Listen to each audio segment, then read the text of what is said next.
Okay, I can't hear myself. Am I plugged in? What can I hear myself? I can't. Okay, I guess I'm live. Okay, Tari, can you come over here for a second? Oh, okay, so I am live. So we're supposed to be having a guest today, Linus Spiller. However, we're having technical difficulties. He's going to he's going to give me a call back and we'll go from there. So in the meantime, until I get that call, um, let's just talk about why I started my YouTube channel. Initially, I started my YouTube channel way back in 2012, and I wasn't really doing anything with the channel at that time. I was just mostly watching other people's videos and occasionally posting here and there. So fast forward to 2020, and we all know what was going on in 2020. So I use YouTube as my platform to basically get out of my head and to not just to get my creativity out to other people. For those of you who don't know me personally, I graduated college with a degree in theater arts and speech communications, and I have been in a lot of plays in Austin, Texas, and in Dallas, Texas. So so when oh, he's in. Okay, here's Linus. We got our guest. Can we push allow? Okay, we have our guest, Linus Spiller. Hey, you worked it out. Thank Yay! you. Thank you. How Okay. are you? It is so good to see you, Linus. How are you today?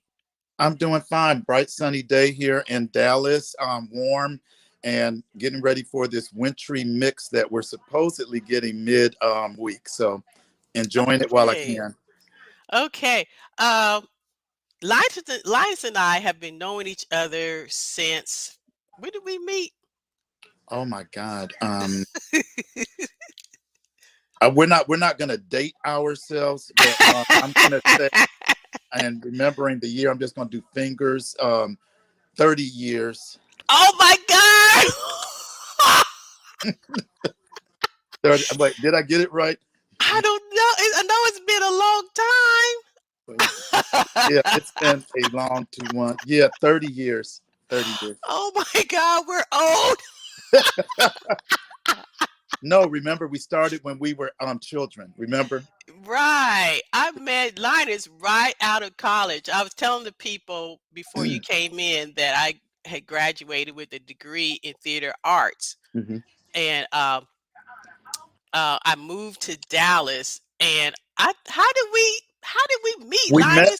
We met on the set of Simply Heavenly at the Dallas Improv Club downtown Dallas.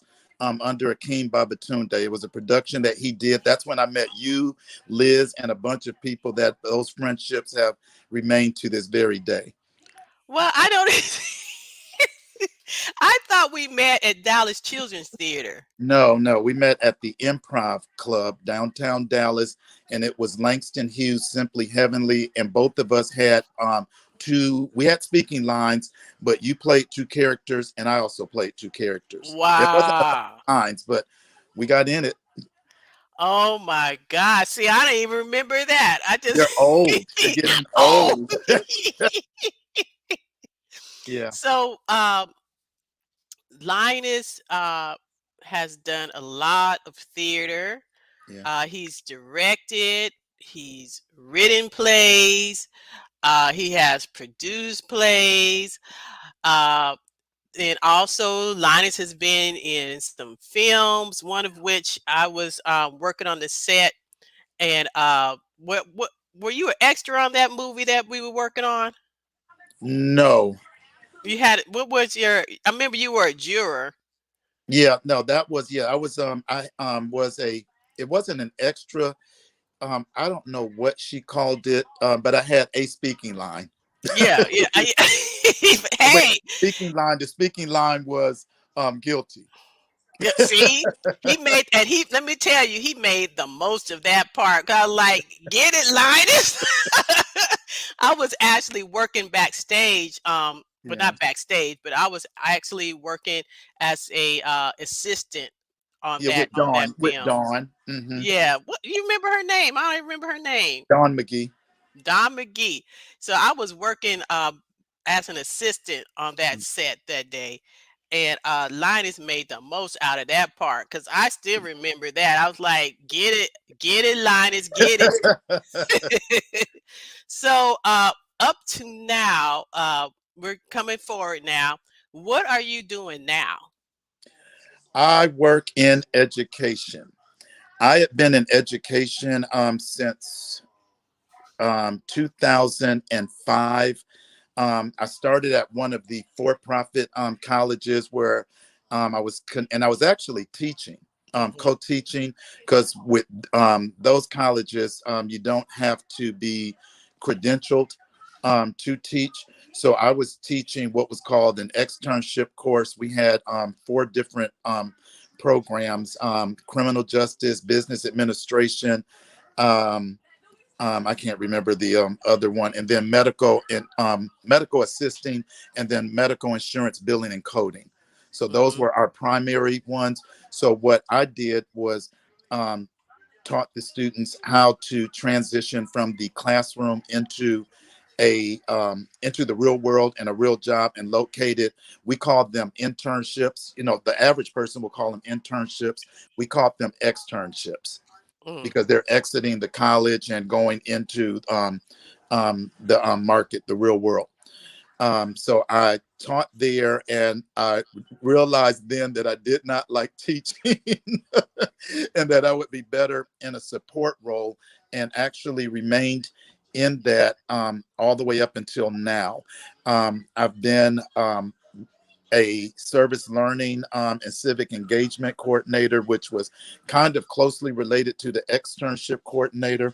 I've managed a 21st century after school program that was funded by the government here. And it was based on the way that I programmed it. The students got arts education. Hmm. So we would help them with their homework, and then they would go into arts classes, so visual arts, music, theater, and dance. Hmm. And just started really merging, doing what is known as arts integration with all of those between core subjects like math, English, social studies, and English. So I did that until the grant ended, and then I went into higher ed in financial aid. I was a loan coordinator. So whenever anyone asked me my opinion about this current state of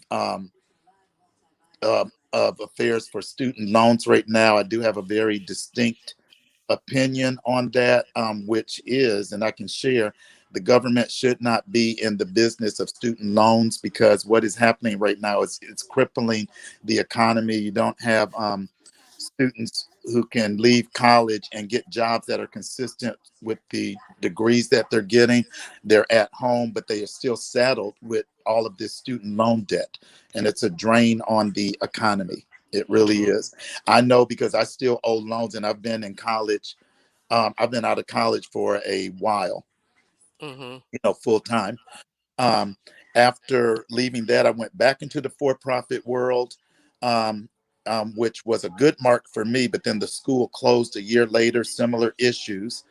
And then I worked for a nonprofit doing college and career education for middle school students. So just getting them um, acclimated to the fact that they could go to college if they wanted to. If Hmm. they didn't, they could go to the military. But I was really pushing college. Right. So Hmm. um, taking them on different field trips to area 4-year and 2-year institutions, as well as an HBCU that we have here, Paul Quinn College. so that they could just kind of feel that what was it like to be on a campus.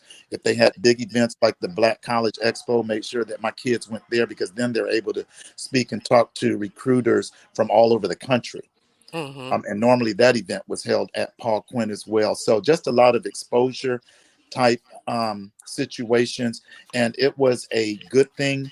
The school, um, after the 2 years that I served with that nonprofit, which is called Education is Freedom, our school, middle school, had the highest number of students who were accepted into area magnet schools and collegiate academies where they could earn their high school diploma and their associate's degree at the same time. Oh, wow. That's something that I was really proud of, that these kids who were at the very bottom of the rung were able to accomplish all that. Then Mhm. COVID happened. So Right. we are all sitting there, you know, trying to figure out what is life going to be like, what is work going to look like. We're all readjusting.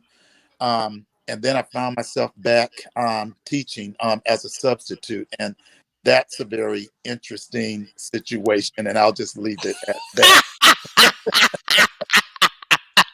And it was the same school that I worked at, Uh-huh. the same school, but it's just different because the first time I was there in a support role. So it's like, get a list of students, where their classes are, go get them, assist them with these applications, give them information. If there are auditions involved, like with the Arts Magnet, each of the clusters had auditions. So I would work with the students on their theater monologues, or, help them with dance or their portfolios for visual arts, or the music, just making sure that they were ready. Um, so that was easy because when I was done with them, I could send them back to their classrooms. But now I'm in the classroom with them.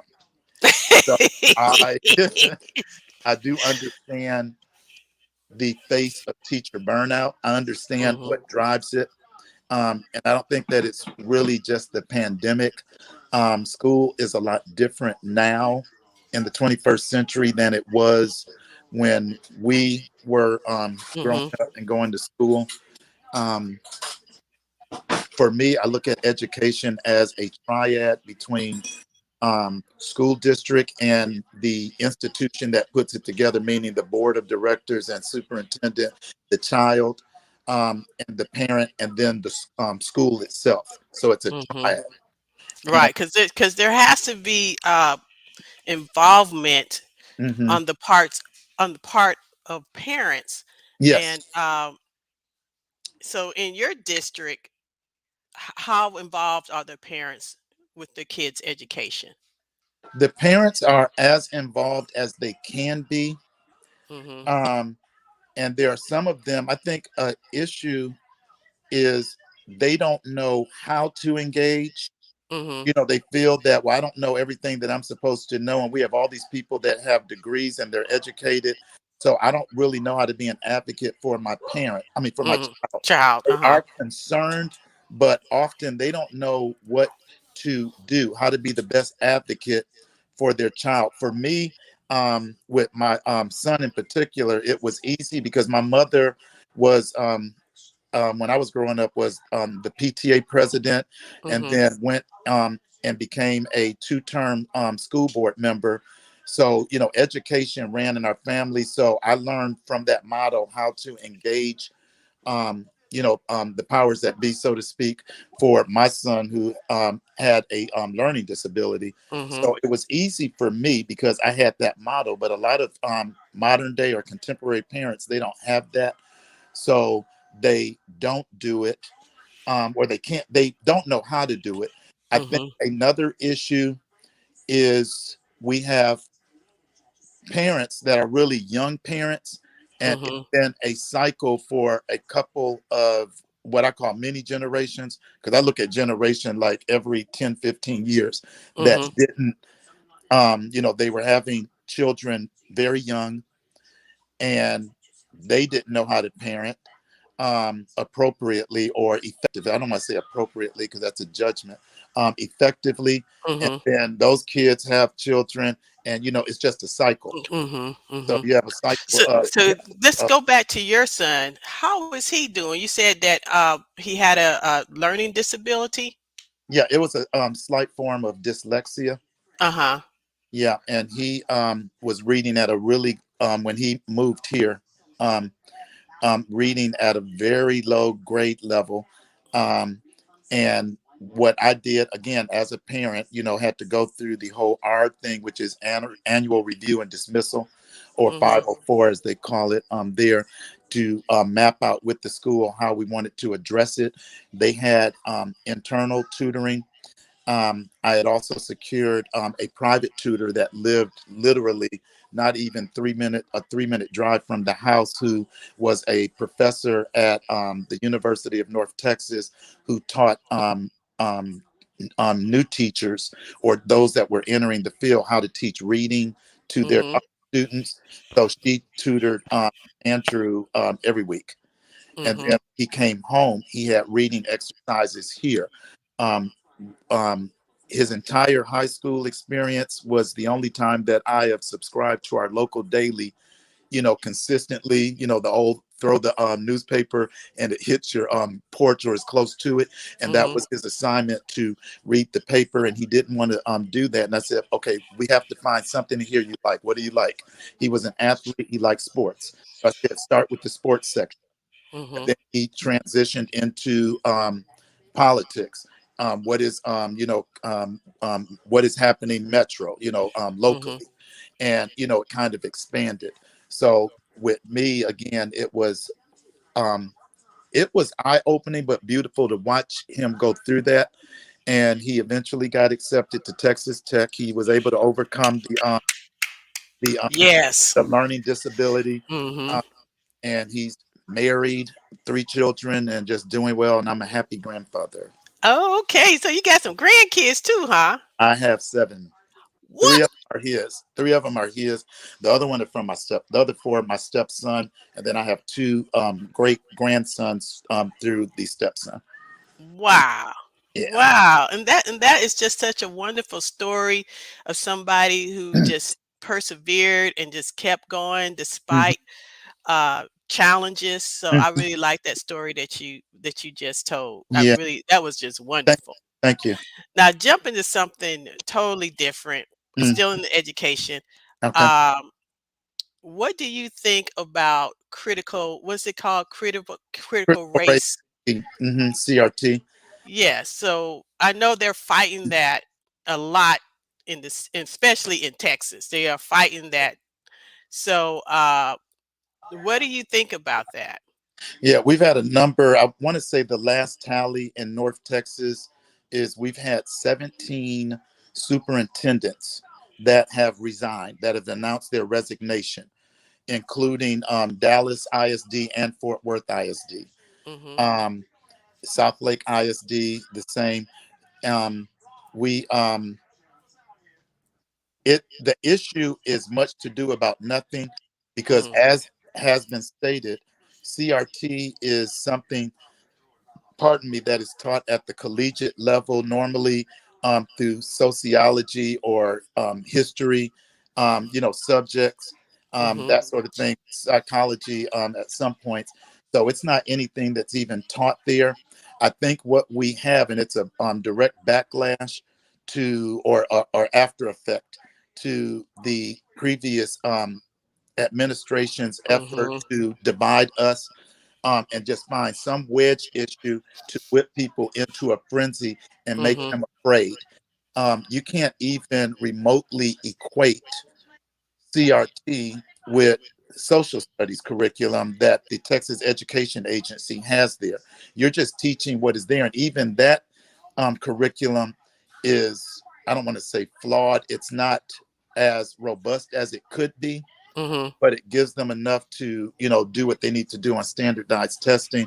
And really, your best teachers need to come from the home anyway. That's where you need to get your primary lessons. But I just think that it's a political wedge issue. Mhm. You have a certain racial group that realizes that the country is It's rapidly changing, mhm. it's diversifying, and they're terrified. Mhm. And I It's mean, it's it's coming back to the way it used to be. It's coming back to yeah. the So majority yeah, of so it's like, population being yeah. brown, particularly with Hispanics. They are the biggest growing population. Hmm. Am I mistaken in saying that? I want to make sure I got my No, facts that's right. correct. No, that is correct. Right. Yeah, So and I they're the think with biggest them. growing population particularly in Texas, Yeah. the Hispanics. And so I think that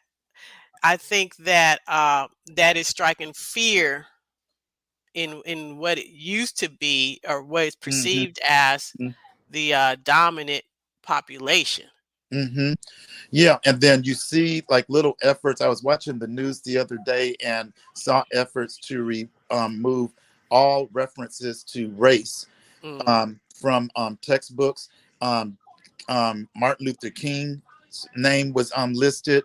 I mm, say Caesar Chavez, Rosa Parks. And I'm looking at that. It was like, because they said we don't want there to be a focus on race. And I was like, but that doesn't make any sense, because when we look at the textbooks as they are, George Washington was white. And you mm-hmm, look at all these other figures. So if we're not focused on race, but children see just one race, then we're focused on race. You see mm-hmm. what I'm saying? Right, So right. that didn't really make any sense to me, that there's, well, we don't want kids to feel bad about their race or whatever. And I just find that our children are more resilient and Mm-hmm, able to handle things a little bit better than people give them credit for. And I'm talking specifically about like social studies and history mm-hmm, type subjects. They can handle that. I have three mm-hmm, cousins in Germany. My first cousin married a German woman.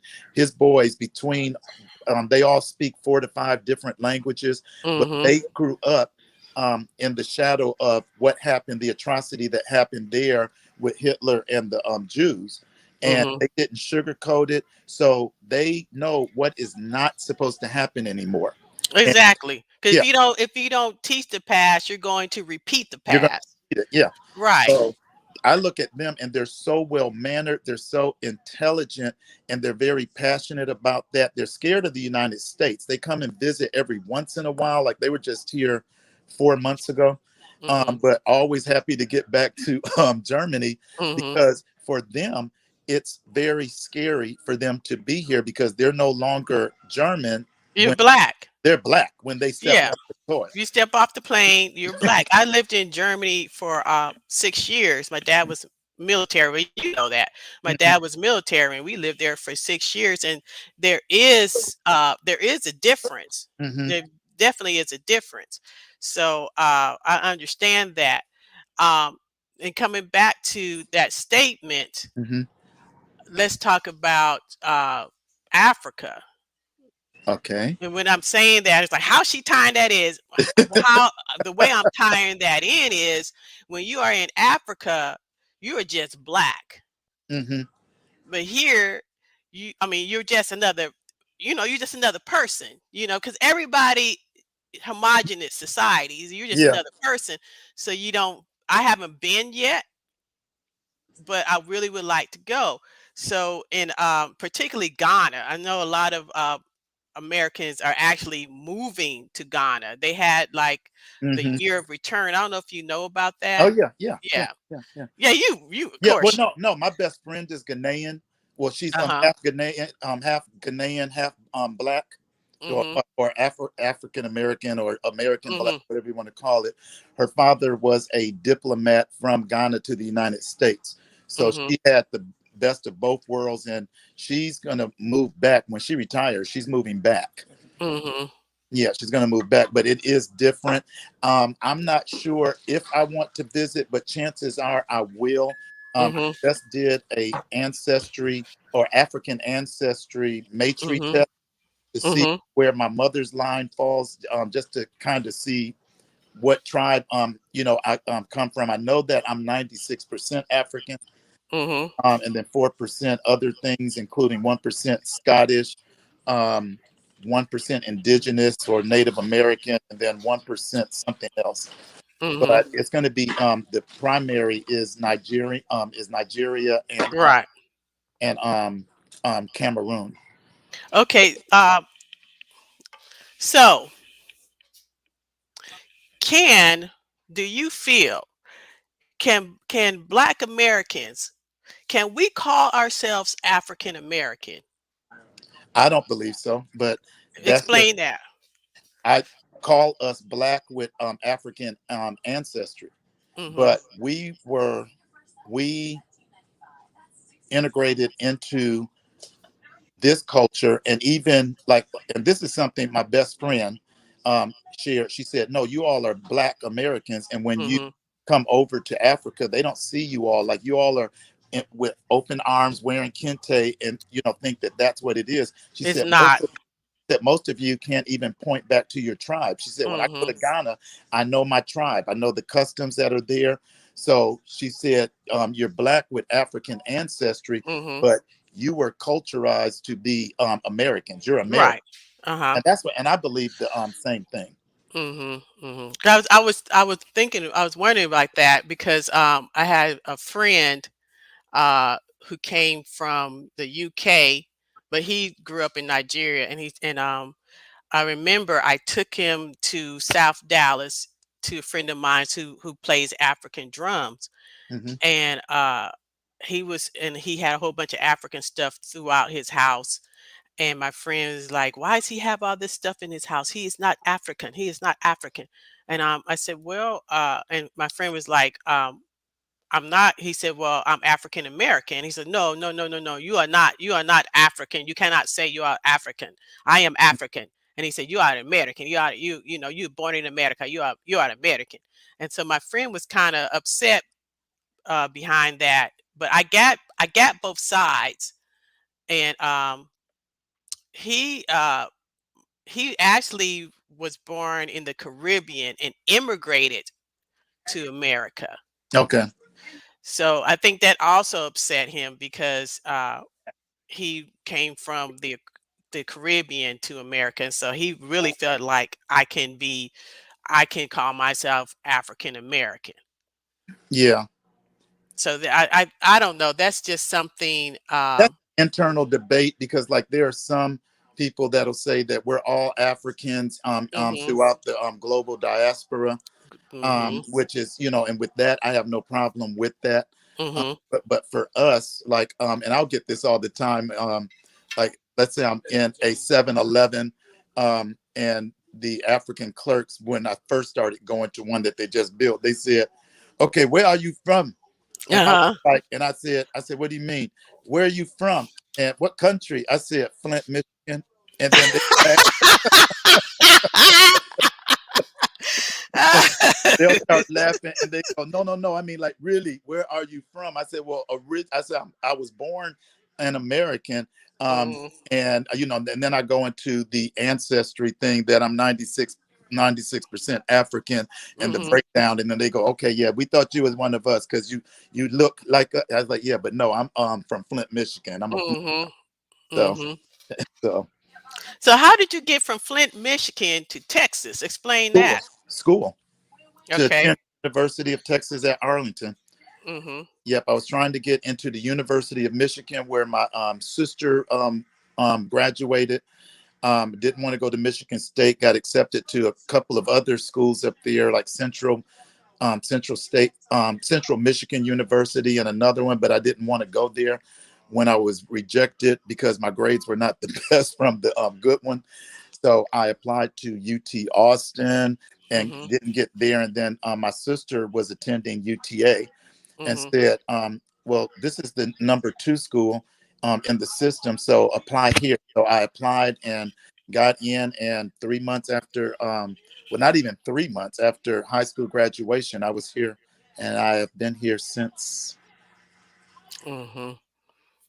So you've been here a long. You've been here just as long as I have. Yeah, I've been here longer than I was in Michigan, even though Michigan is always home. I never consider myself a Texan. I'm a Mhm. Michigander. Mm. I really, when people ask me where I'm from, I always say nowhere and everywhere. Yeah, That doesn't answer the because question. you're military. Yeah. Right. So I can't really say, I guess I could say I'm from Texas. I guess I don't really know. My extended family lives in St. Louis. The Hmm. majority of them live in St. Louis and Iowa. And then we have a few in California. So when people say, well, where are you from? I'm like, I guess Texas, because this was my dad uh, was stationed here, and usually you retire. Most military, not all, they retire at the last place they were stationed. Yes. So that's how I ended up here. But um, do I really consider myself a Texan? Not really. Yeah, and I mean, and what how I do it is my mother was she grew up in my mom grew up in I'm having to switch the position so that I can keep this going. Hmm. So pardon me. Um oh boy, sorry about that. Okay. Yeah, my mom was born in Louisiana, but she grew up in Texas. Hmm. And I spent all of my summers in Texas. So the Texas influence is very strong. The Texas Louisiana influence is super strong. Hmm. My father, Mississippi, but we never did anything there. So I guess you could call me a Texan by proxy, but I love my home state so much that I just could never deny it. You know what I mean? Hmm. Yeah. Hmm. But I'm here. I'm just here. See me? I feel the same way. I'm here. Yeah, I'm and just that's here. yep, and I can't do anything about that, but I am here. That So hey, that's where I'm at. I'm here.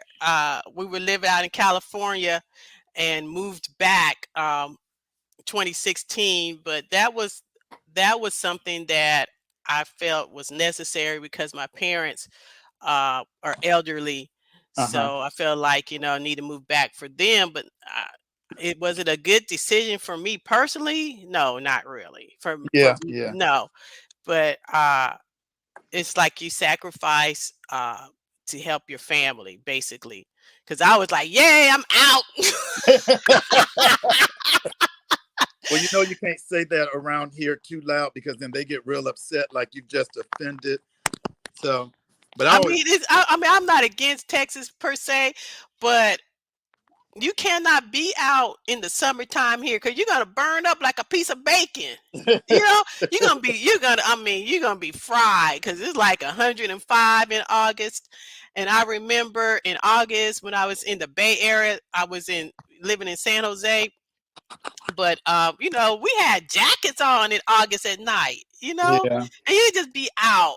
You can just be out all day. And I think it got 90 degrees. I had my windows in my car rolled down and people were like passing out. Oh my God, it's so hot. Oh, it's 90 degrees. Oh, I can't make it. I was just like, are you kidding me? And I had my window rolled down and there were people on the radio talking, I can't make this heat. And I'm like, this ain't nothing, Come to yeah, Texas. Come to Texas in August, okay? It's 105 degrees.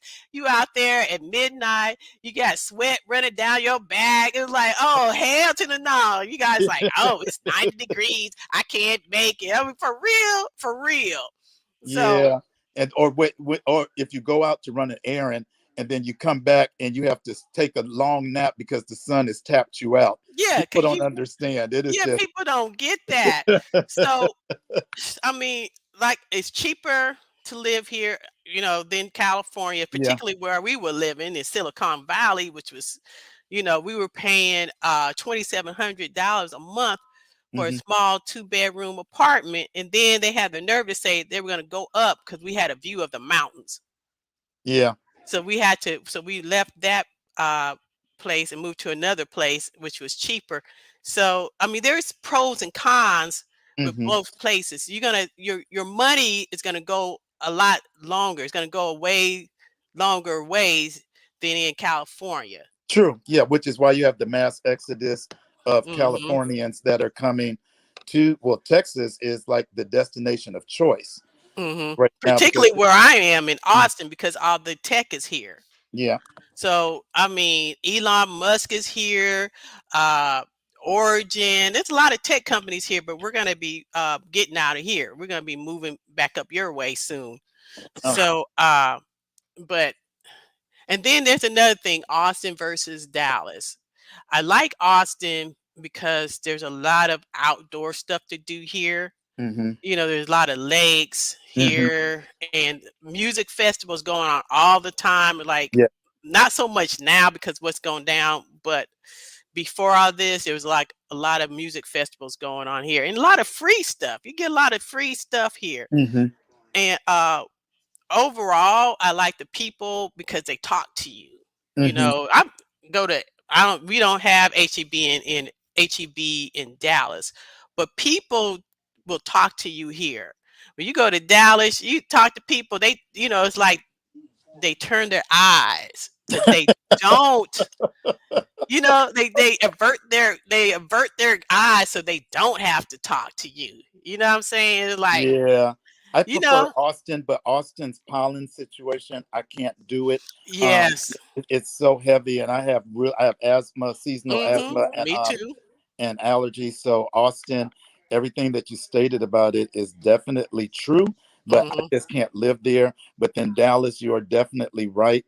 Fort Worth has more character and Mm. culture than Dallas. I've always said that Dallas is very pretentious, and Mhm. stick by Mhm. that claim. I stick by it Mhm. because they feel that, well, if I have the money, then that's my personality. But it's like, no, what else is there besides the money that Right. you have, or trying to pretend to be something that you're not, or a city Preach. Wait a minute. Wait. Preach. Preach. Preach.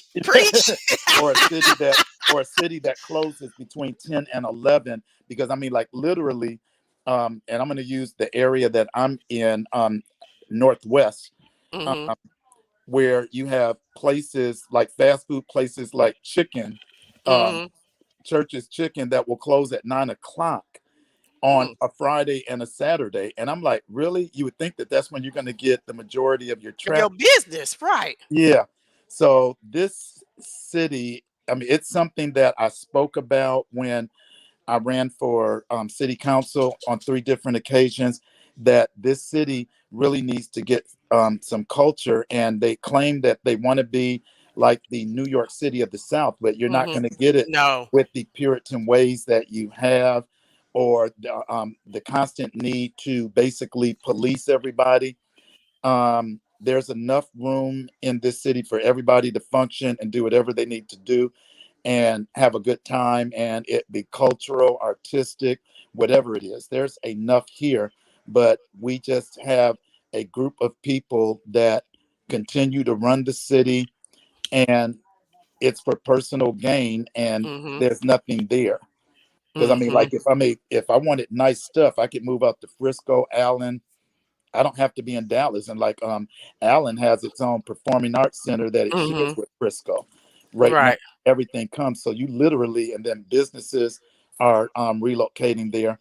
So you literally do not have to leave that area. You can have a contained, living situation in that area without ever coming to Dallas. Right.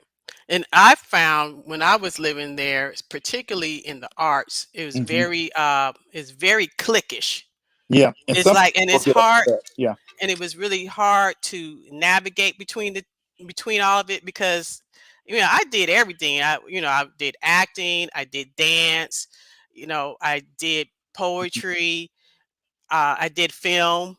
Hmm. I've done some films, Hmm. uh, acting in films. So trying to navigate, Hmm. and it's like, oh well, you're supposed to be in this group. It's like they want to put you in a box. Hmm. You're an actress. No, I don't just act. Okay, I dance too. Oh well, you dance. No, I don't just dance. I make films too.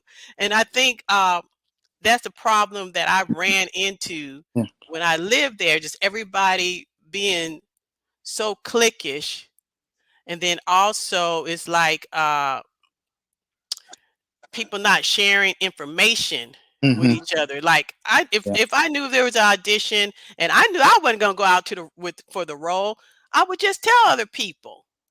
I'm not if that I'm not even going for that role. Hmm. So why am I holding that information? Like everybody's hands were tight.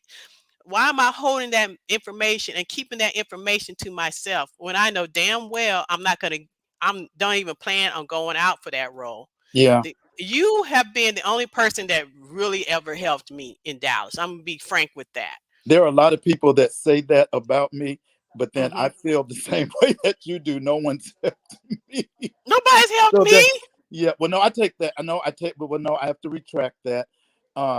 The Black Academy of Arts and Letters and that Hmm. relationship was initiated by Marilyn Clark, who is, Oh, Maryland. Oh, yeah. yeah, Okay, you're right. a, Marilyn Clark. You're yeah, a right. community activist, and she's the one that introduced me to the academy. And then that was a 4-year period where I was able to produce, exclusively, and became known as one of the better producers, directors in Dallas at that time for the work that we did. And then subsequently, my work was included in a book on the history of Black theater in Texas, which I Hmm. found by accident. I didn't even realize it was there.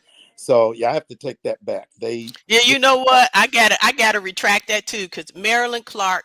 I don't know if she's still with the South Dallas Culture Center or not. she's She's. affiliated. She volunteers, but Maryland is all over the place. She's Hmm. still. Hmm. Yeah, so Marilyn Clark, you, and then out there in Irving Community Television Kathy. Network. Kathy. Yes, Hmm. yes, Kathy Whiteman. She gave me my start as a reporter because I uh I volunteered there because I was just waiting Hmm. to get my chance, and I Hmm. wasn't getting paid. I was just driving out there. It was like 30-minute drive, a 40-minute drive, depending on traffic. And Hmm. I would just drive out there. And what happened was how I started being a reporter was somebody did not come to work. And see, this is what I'm saying. You got to be prepared because you never That's right. know Hmm. when you're going to get your chance. So That's I right. always had my dress in the car or some kind of business outfit Yeah. and my makeup Hmm. with some shoes. And somebody didn't show up for work that day. And Kathy said, Janine, you want to go on air? And I was like, yes. She said, you got 10 minutes. And I put my clothes on and I threw my makeup on. And I was so nervous. I had these high heels on, which were too big for me.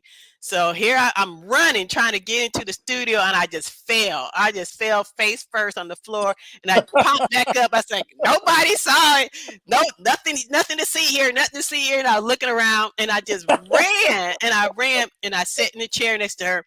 And then she said, okay, she said, look at the teleprompter. And she said, read the first. She said, you're gonna read the first line, and then they counted us down: five, four, three, two, Hmm. one, and they pointed at me, and I was like, and then Kathy said, go, and I started reading off the teleprompter, and that's how I got started as a reporter Yeah. because somebody did not show up, and I was prepared. Because this is a lesson. I don't know if there are any young people out here watching this. Always be prepared because you never know when you're going to get your chance. Yeah, and I'm sure you did well on that teleprompter. That's my college training was in broadcast news, with the emphasis on radio and television production and performance. And I was an anchor on Arlington. It was then called Arlington Telecable. Hmm. Myself and Andrea Arsenault were co-anchors, and she went on to win an Emmy for her work at a station in Atlanta. So Hmm. a couple of Emmys. So that teleprompter is no joke, but once you get the knack of it, you're good. So Yeah. I'm impressed. I'm impressed. Child, let me tell you, I was so scared. I was just like, holy crap. What, I was like, this is really happening. My heart was going boom, boom, boom. And I was just like, it's go time. You don't have time to think about how many people are watching you. Cause like it was it a two camera setup? Could they, could you look at this camera and then you turn, you look at this camera? Could they tell you which camera to look at? When the Hmm. light Yeah, is on top of the teleprompter, when the red light is on, that's the camera you look at. yeah, And then it switches over here, and the red light is on over here. So you look here, and then you turn, you look here. yeah, And I remember the first time I was sent out to cover a story at yeah. the TV station. I was like, well, heck, I don't know what to say. Like now, I'm just totally improv. I have no script in front of me. This is Yeah. just totally straight up right off the head. And I just went and I'm trying to remember what my first story was with them. I don't I've done so many I can't even remember the first one, but it's just like just be yourself, and that's Yeah. another thing. Don't put on another person's personality Mhm. because that has already been taken, okay? That's it. Some Be yourself whatever situation that you're in, because you trying to be somebody else, that's not going to work. That's them, that's their personality, that's who they are. Do you boo, as they say, do you boo boo. Be yourself, and it will work out, or it will work out the way it should, because Yeah. if that whatever you're going for, if that particular thing doesn't work out, something else will come along, and does Yeah. not make you a failure. It does not mean that you're a failure. It's a lesson that you Yeah, have you're finding your learned. way. You're finding your way. And what I think is interesting, while you were describing that very colorful scene, that is hilarious, falling face first, is the I was noticing the juxtaposition of our creative endeavors. You graduated with a degree in theater arts, and now you're doing this, reporting. And then I started with a degree in broadcast reporting and ended up doing theater art. So I just found that interesting that, you're doing and trying different things all over the place. And that's something that I still do. Because, like Michelangelo once famously said, I am still learning. So, Mhm. I find those opportunities to kind of expand who I am, to challenge myself. One of those, and you had mentioned the South Dallas Cultural Center. They Mhm. had a exhibit, a visual art exhibit. Now, I love visual art, but Mhm. you can't put paint or a palette in my hand and think I'm going to come up with something. Right. So they had a call for artists, and this was the time when they were discussing Bayard Rustin and his impact on the March on Washington.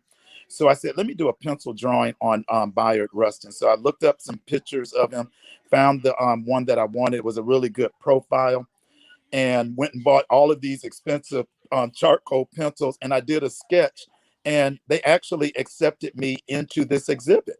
And Mhm. I was shocked, and I called them. I said, "You've got to be kidding me." You know what I said. Mhm.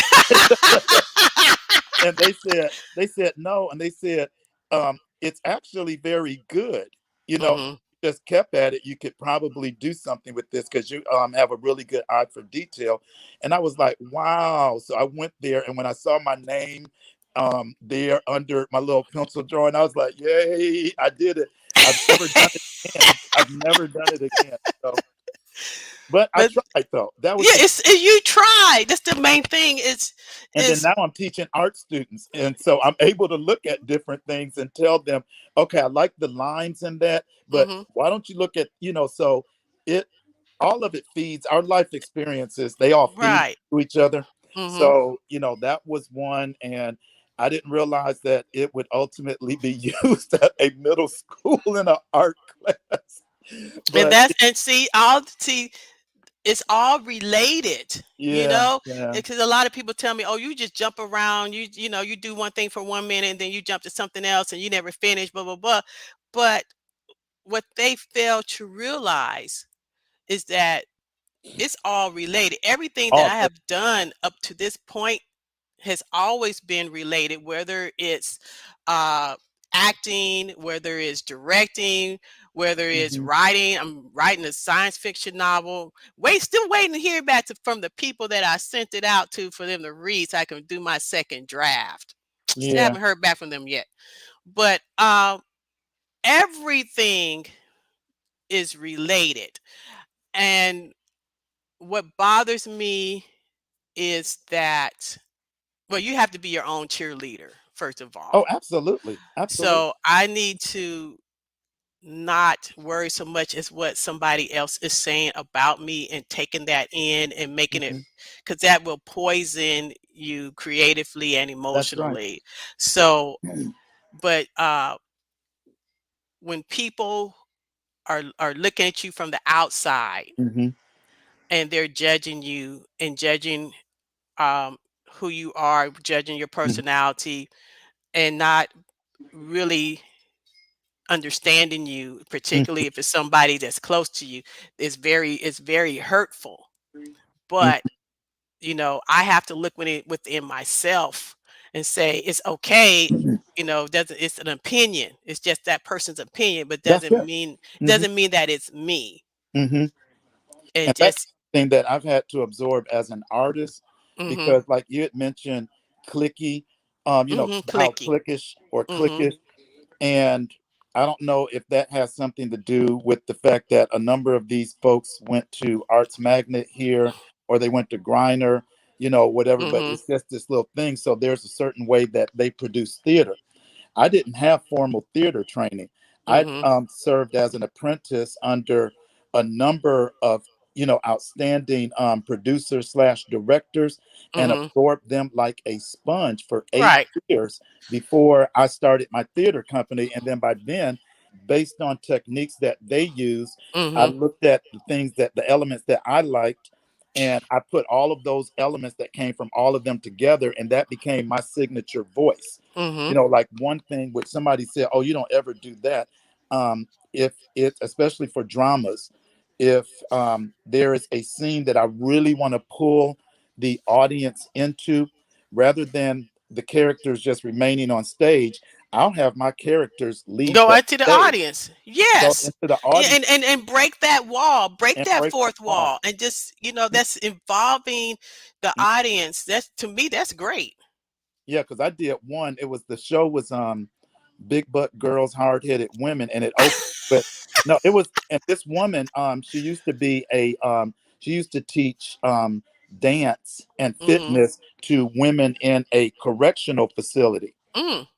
And this story was built on that, and she opens up about because all of the women's stories more or less feeds into each other, where you can see the cycle of abuse and misogyny and everything against women from the time that they're little girls Mhm. all the way until they're in that situation where they're paying for some type of crime, whether it's killing an abusive spouse, or somebody doing something to them.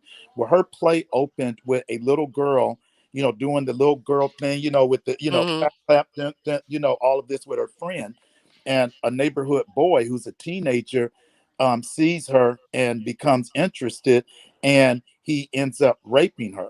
So Mm. what I did, that was like, it was supposed to go immediately into the women doing dialogue.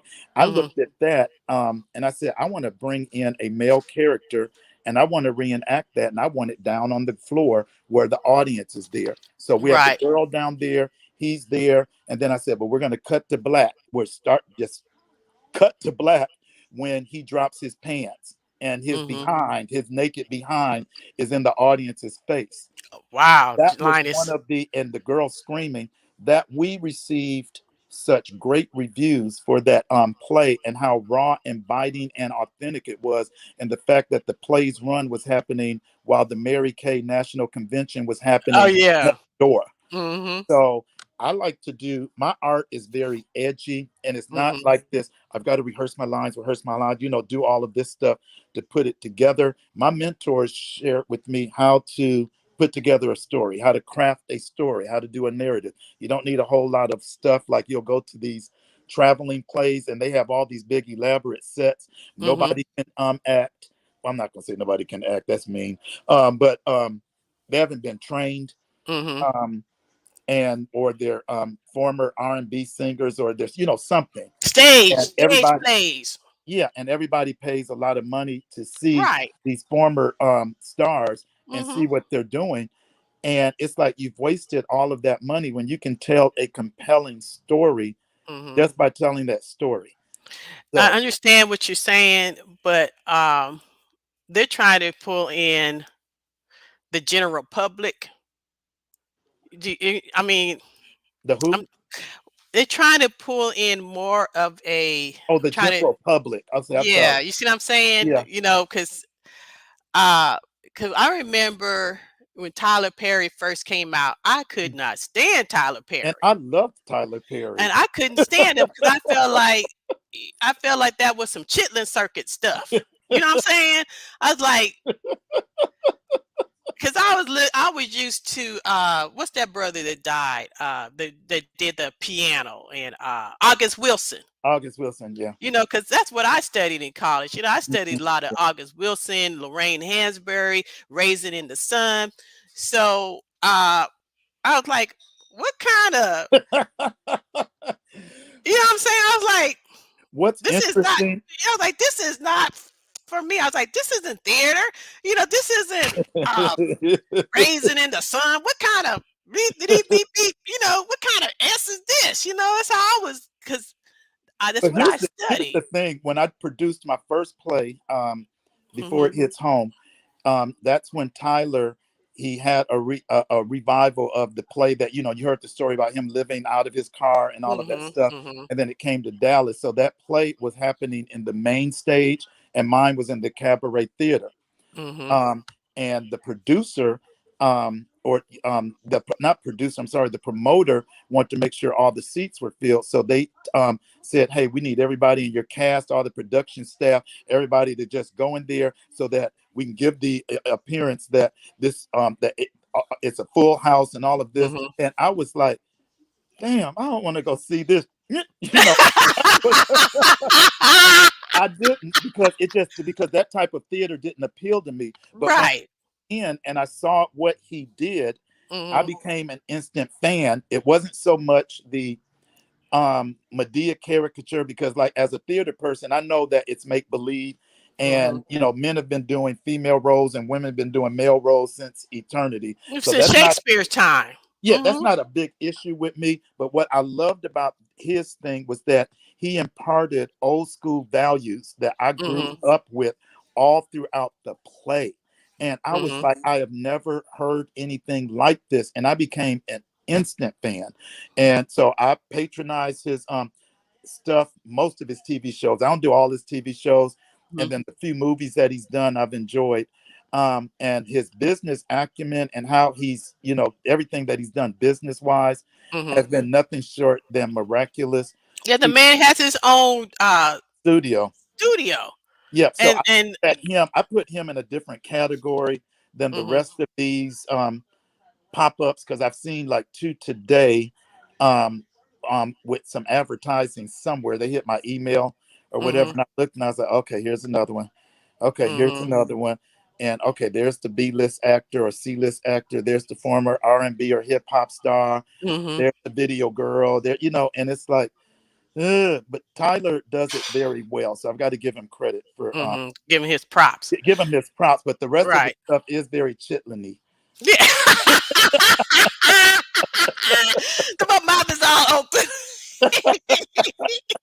So let's open this up for some questions. So if anybody has some questions, it's time to ask them now.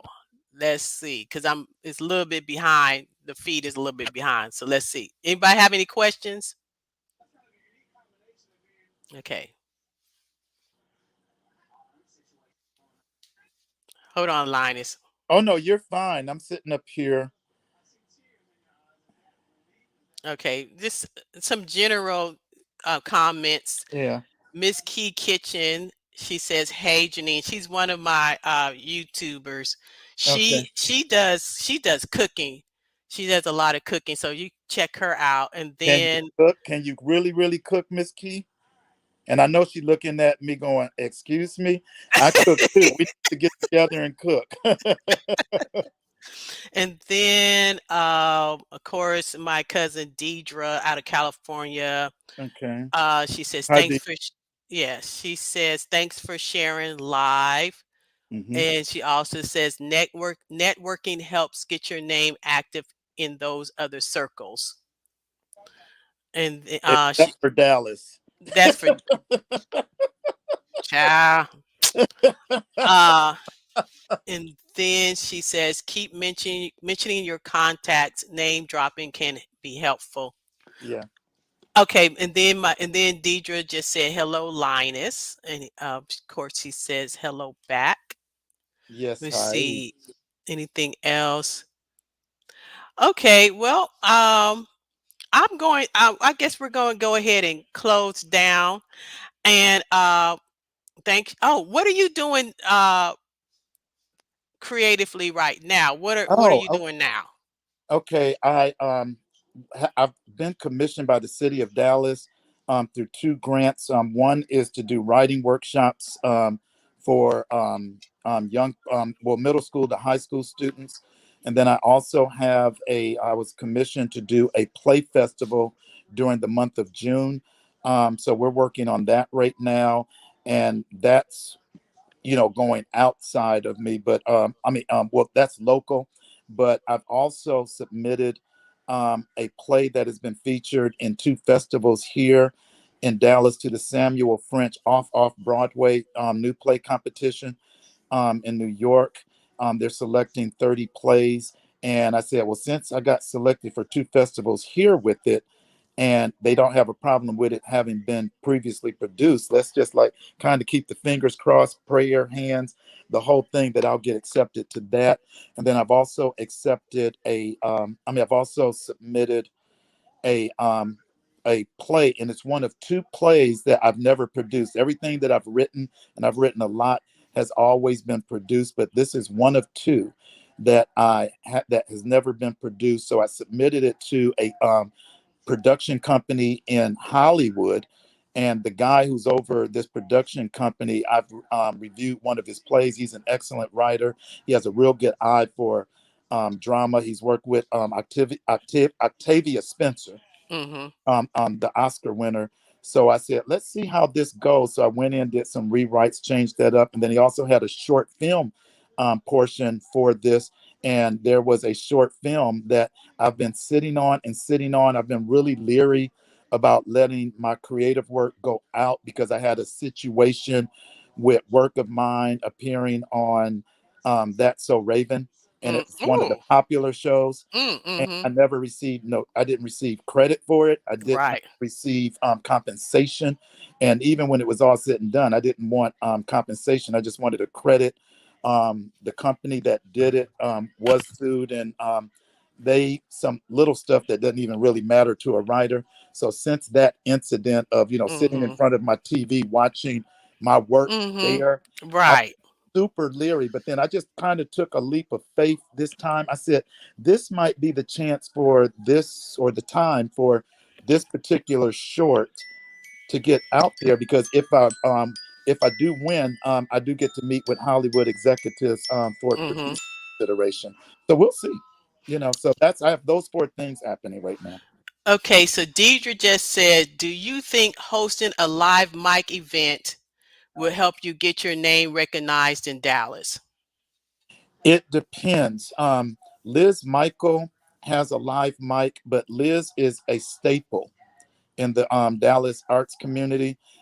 She's done a lot of work with the Dallas Theater Center. In fact, their Christmas play, every Mhm. year she's in it. But Yeah. they have to have so many union contracts with that. Um, Other live mic or open mics have not been as successful. But again, Liz has tapped into um, I hate to, because I know that if they watch this, they're going to go, wait a minute, you're calling us a clique. But I understand what Janine is saying. Liz is tapped into it, but Liz isn't like that. That's not how she is. Mhm. And even with her open mic, which it's a lot of jazz and R&B, Liz for years has been asking me, you need to come and sing, because I sing. And Eh, she was like, you need to Hold up. sing. Okay, you sing. You want to? Not right now. You're not gonna get it. We're gonna do another show. I just told Okay, you well, we'll I'm do going another up show and and have down, you up and sing down. then. I'm We're going up and down uh-huh. with allergies and all that stuff. So Right. this is plugged. So Right. no, but she's been begging me, and I'll send her messages because I'll look at her live feed of her open mic, and Mhm. she does it every Monday at I forgot what the name of the at the place I know um what you're talking about in Lakewood. yeah, in Lakewood. So she does Yeah. the open mic. Mhm. And I was like, I'm gonna do it. And I said, this year I am going to do it. And I'm just gonna show up one day once all of this and all of this is gone. And I'm gonna see if she's gonna let me do an A and B. Mhm. Yeah. So yeah, but to answer your question, it could help, but I haven't really seen it help Mhm. except for a few isolated people. Denise Lee also does it Mhm. because she has her cabaret events and she's been very successful. Terry Loftus used to do it, but then when the pandemic hit, that kind of shut him down, but he Yeah. started to get back out there. So that's three people. I'm trying to think if there's anyone else, but it's just really hard. Is Dallas a is market. difficult, y'all. Dallas is a market that they look at art as commerce first, not art Mhm. in terms of nurturing and incubating and then releasing them to the world. Mhm. They just want you already established, so that basically shuts out everybody. So Mhm. Dallas is a really, really difficult market. Let me I've tell gotten more you, love outside of Dallas. thank you. I had a film that I shot in New York City, and I contacted the Dallas Museum of Arts. And at the Mhm, time, I was living in Dallas. I mhm, consider myself a local filmmaker. So mhm, I called them and they're like, "Well, who are you with?" I said, "Excuse me? Well, who are you with?" And I was like, "Myself. I'm Janine Rogers. I'm a local filmmaker, and I would like to have my film shown here at the DMA." "Well, you have to be with somebody. We can't just show your film." So I was like, okay, but that did not deter me. I called up the Bronx Museum of New York. They mhm. never heard of me. I'm just a I person. remember that. Yeah, Yeah. remember I told you about that? And I called them up. I said, hey, I'm a filmmaker. I shot a film in the Bronx, and it's with this group Rocking the Boat. It's a documentary. I would like for it to show at your museum. And like, okay, you just send it to us so we can review it. I sent it to them. They reviewed it. They got back with me the following week. Yeah, we'll show your film. We're going to showcase it. I was like, what? Yeah, Mhm. we're going to showcase your film. And they don't know me. From a can Um, of paint. no. Yeah, we're going to showcase your film. And I flew down and they showed my film at the Bronx Museum of New York. Hmm. New York. I'm Hmm. just this person that just called. They showed my film in New York. And that's why I'm getting out of. That's why I said with me, my work has to go out of Dallas, Mhm. and I get a lot of questions like, "When are you going to do another play? When are you going to do another play?" And like even with the play festival that I was commissioned to do, it's Mhm. basically to train some younger artists that really have a lot of talent, but they haven't Mhm. had any producing or they don't have any producing or directing credits. So I'm going to keep writing the grant for two more cycles. And then I told them after that, you take the play festival over, it's yours, because I really don't want to do theater in Dallas anymore because Mhm. it's really been a dead end for me. If I do theater, it's going to be in Chicago, Mhm. LA, or it will be in New York, of course. But Right. I want to do theater here. Right. Or it's just a dead end for me. I had an easier time in Oakland when we lived out in California than I Hmm. did in Dallas, Hmm. because I don't know what it is. I don't know. I may be reading more into this, but it might be because, the Black Panthers originated in Oakland. So I think the Black people there are more cohesive and will Hmm. try to help you more so. Because I just met so many artists going to just different festivals in Oakland. I said, oh, you dance? Oh, you need to contact this person. Oh, you know how to sing? Oh, contact this person. Oh, Hmm. you want to, it's like, and it wasn't like, everybody was like I said, holding their hands so, Holding the information. yeah, holding the information so tight. It's Hmm. like they were afraid that you might get something, like Dallas, like you might get something over them. Like, like the old saying, crabs in the barrel. Yeah. But in Oakland, it was just like, hey, here's this person. I mean, I still got my Oakland contacts. I can't do nothing right now because obviously what's going on, but I still have my Oakland contacts. Hmm. And they would and Lisa, what's her name? She used to play with Prince, the drummer. Oh, Lisa Melvoin. The drummer. Yeah. Oh, Lisa, what's her name? Where no, or is her name Melvoin plays Lisa? the Yeah, dun, dun, dun, dun, dun, dun, dun, dun, she, dun. Sheila E. Sheila E. Sheila E. Because Lisa plays the guitar. Lisa Melvoin. Right, I get confused. But Sheila E, I saw her all the time in Oakland. She lives in Oakland and was very approachable. I mean, I Mhm, didn't get her information because I didn't really have anything going on. But she's very approachable, and I mhm, mean, I used to see her out in Oakland all the time among the people. She would mhm, just be out with the people, and very friendly person, easy mhm. to talk to. And this is Sheila E.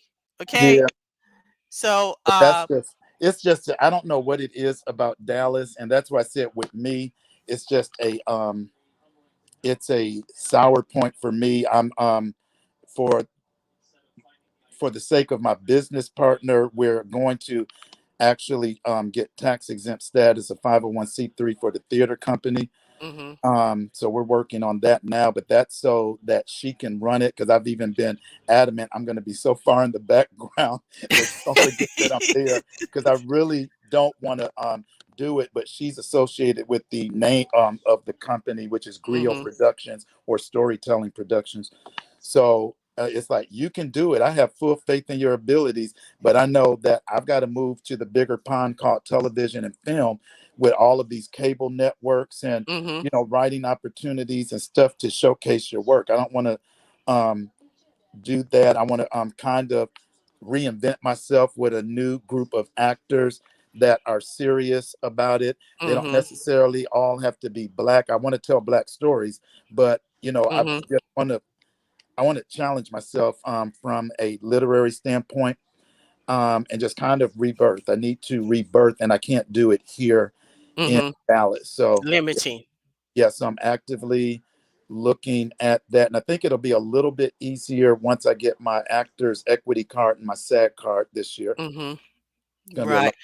Well, basically, what I'm just waiting for all this stuff to start dying down, Yeah, yeah. and then I'm gonna start going back out to California.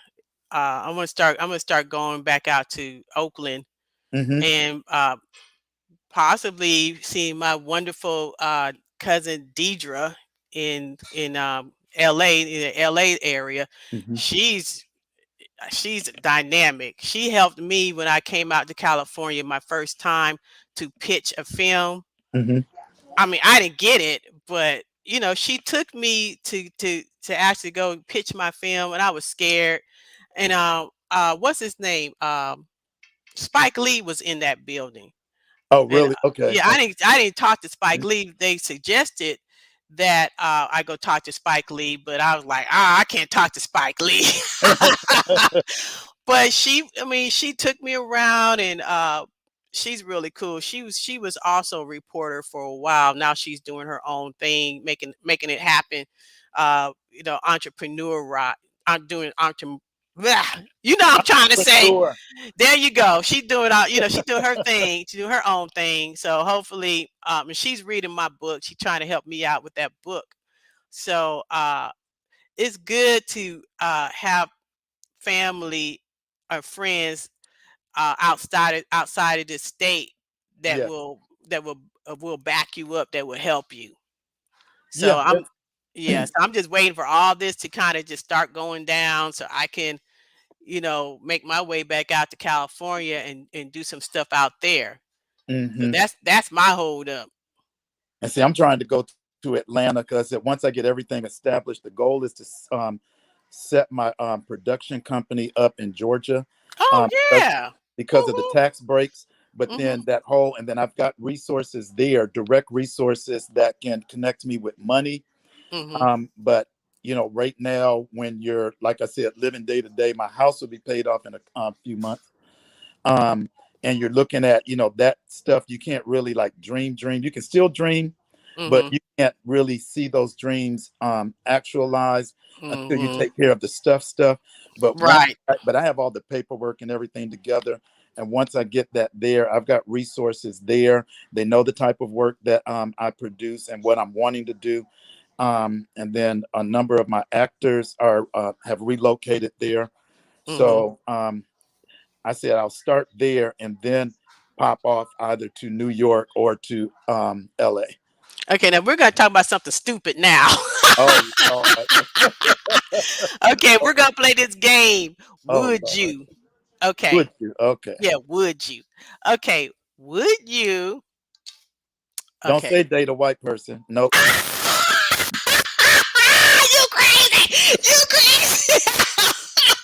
I Okay. have nothing against them. I love us though. I love us in all of our many flavors and hues. I love black people. You already know that.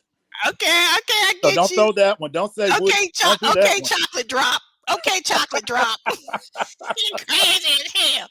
But what what I'm gonna say is, would you teleport to the future? But in each case, you can only uh, go for an hour. Would you teleport to the future for an hour, or would you teleport to the past any period of time for an hour? I would not teleport to the future because I do not want to know. You don't want Uh, to know. I do not want to know because I feel that that's still evolving.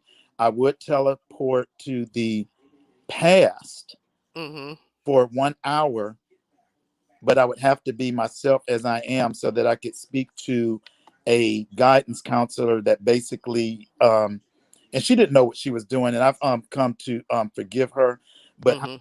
set my life on a trajectory of dysfunction Mhm. by withholding something from me, and because of that, I have a lot of insecurities about myself, about my self-worth, my own worst critic and everything. And she did not help by doing. Then I had just went through a 2 year very traumatic situation. I don't mind sharing this with your with your listeners or viewers. I was molested and sexually assaulted from 5th grade to 7th grade. Oh man, sorry to And hear that. then when I had done everything that I was supposed to do, got the good grades, recognized by the county as a student citizen, I'm one of 3 students and all this stuff, she denied me entry into the National Junior Honor Society. Mm, And I told my mother these self-fulfilling words: I will never succeed at anything ever again, because when you do everything right, somebody can take that away from you. mm, And I fight with it even to this day. So I would just go back to her and let her know, hey, I'm in education right now. And even though these kids can be bad as hell, and they are, I'd still try to look at their humanity and try to uplift them and let them know that they can do and be anything that they want to be. mhm, So I would only need an hour to talk to her, and I won't call mhm, her out by name because she's still mhm, living. I mhm. still want to do that. And actually, Renee Seiler, the former anchor on Oh yeah. CBS, Mhm, she found out that I had written a letter. She interviewed me about that, and she said, "Did you ever send a letter?" I said, "Nope." She said, "You need to," and I was like, "Why, Renee?" She said, "Because you need to. You need closure." I said, "I got the closure when I wrote the letter." She said, "No, mhm, but she really needs to hear this." So I'm still looking for the letter. I don't know where it is, or I'll just rewrite it and send mm, it to her. But yeah, mhm, that's what I do. I go backwards for an hour, mhm. That's all you get is an hour. just one Okay. hour. That's all you need. That's all you need is an Oh, hour. that's all I need with her behind. That's it. Oh, I'd be nice. okay. I'd be nice. So we're gonna go ahead and close this down, and I'm Okay. gonna have you back again because I didn't know you know how to sing. Do you sing or do you sing? I sang. You sang? Okay then. I can sing. I Uh-huh. can So sing. And actually I was with a ensemble, a gospel ensemble that we've recorded, and we used to travel around the country with our pastor. It was cheaper for the church to have us to accompany him than to mhm, have one of the choirs, because it was only like 12 of us. mhm, So I was like the little short chocolatey one with the big huge voice that nobody knew where it came from. And the influence definitely, with the volume and everything, came from growing up in the Catholic church. mm. Yeah, I So grew up Catholic also, but then yeah, my I get the style heck is out of there. liturgical. It's liturgical, but Mhm. I can sing. I can sing. Okay But then. Okay, you can sing. You can I sing. learned how to Okay sing then. by being around all the Protestants. Right. Okay, so we're gonna shut this down, and Okay. I will have you back again because we Sure. want to hear your wonderful voice. So, thanks for joining Oh, me, Jesus did Linus. something. I'm And trying to think if there's a little something short I can sing to oh, Jesus. I don't okay. know what is. I don't know what. Do I have something that See, I Jesus sing to? loves me or something. No. No, okay, well, okay, it For is. all we know, we may never meet again. That's a little Donny Hathaway. I And that's like all that I can song. give you. Oh, you can't. That was, come on, man. Come on. You trying to get me to holler and break my vocal cords. And You again, ain't gonna. You ain't gotta holler and break your vocal I don't cords. have any vocal cords after screaming at bad kids all week. So that's why I said this and this is gone. But I was able to push out a little bit. You pushed out some. That was really good. I'm impressed. Yeah, he's one of my favorite singers. He, Daryl Uh, Coley. So my question, my cousin said, "Go ahead now." yeah. And wait, Deidre, that's with like I said, I work with middle school kids, so it's constant sit down well, I can't say that, but Mm, sit down and trying to make them do stuff. So I'm constantly yelling. And then by Friday, I have my vocal cords, I have 2 days to get it back. And then I go right back mm-hmm, into it. So between that and the head cold, there's not a whole mm-hmm. lot of action there, but I tried. Right. I gave her a So little taste. you gave it a taste. You gave it just a little drop, little taste. So, anyways, we're gonna go ahead and shut this down. And Okay. thank you so much for Thank you. joining me. You're welcome. So, we're gonna do this again. We're gonna Thank have you you. sing the next time. And if you guys like what you saw, this interview, there's some other interviews that you can also watch. So like and subscribe. And I also have some short videos on my site. I also have some documentaries, some short comedy sketches. So check out my other things on this channel. And thank you so much for Oh, you're joining me, Linus. welcome. I You're love welcome. you. Love you too. You are one of my best friends. We have a lot in common and Yeah. we laugh a lot. And I look forward to seeing you again in person one day when this stuff goes down I and we can know. I know. just laugh and act silly like Yeah. we usually do. That's Okay. right. That's right. All right. Well, Okay. goodbye, everyone. Bye. Like and subscribe to this channel. Bye bye. Mhm. Okay.